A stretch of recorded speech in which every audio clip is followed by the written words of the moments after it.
outright devotion to traitorous losers. All that and more now on Graph's Grievances.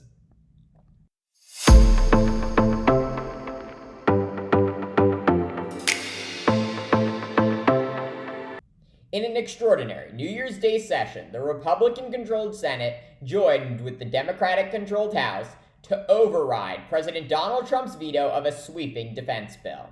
The rare bipartisan rebuke of Trump, coming just days before he was set to leave office in January of 2021.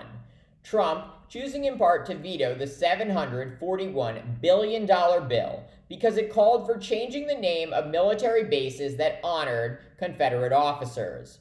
You heard that right. Trump was literally willing to defund our military, in part because he did not want to remove the names of racist, traitorous losers from America's military bases. Among the 7 Republican senators who sided with Trump and refused to vote with their colleagues and override his veto were Ted Cruz of Texas, Tom Cotton of Arkansas, Rand Paul of Kentucky, and Josh Hawley of Missouri. We should note, Trump also said he vetoed the defense bill because it failed to limit social media companies he claimed were biased against him.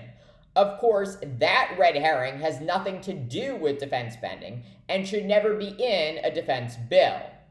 So with Congress overriding the president's veto of a defense bill for the first time in 60 years, the Department of Defense began renaming the 9 active military bases that honored the Confederacy. Yes, the Confederacy. The alliance of racist thugs who tried to split America in 2 because they wanted to preserve the institution of slavery. So far, 7 of the 9 military bases have gotten renamed. Among them are Fort Hood, the major Army base in Texas, that has been redesignated as Fort Cavazos after Army General Richard Cavazos, a Hispanic-American hero of both the Korean and Vietnam Wars. Also renamed Fort Lee in Virginia, named for Confederate General Robert E. Lee.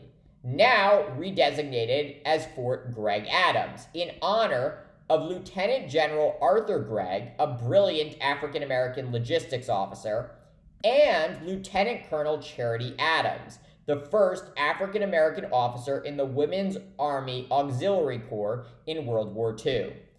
These name changes about way more than political correctness. This is about righting a serious wrong and reminding the patriots who serve in our armed forces and sacrifice their lives for us what a proud tradition they are upholding.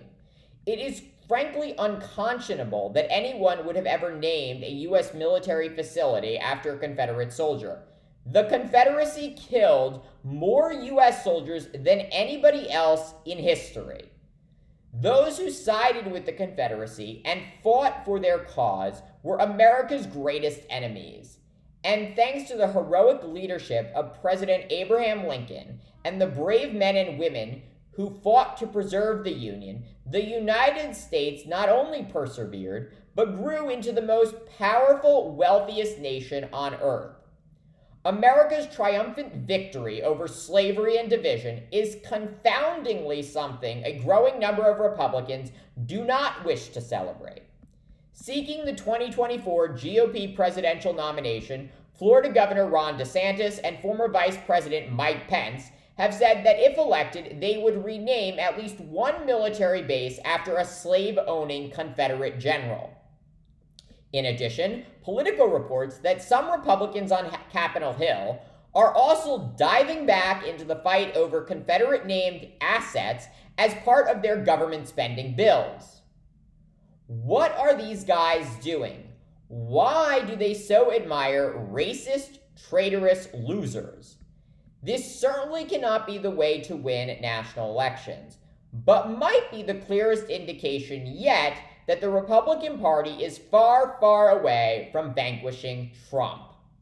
Thanks for watching Graph's Grievances. Let me know what you think and please subscribe.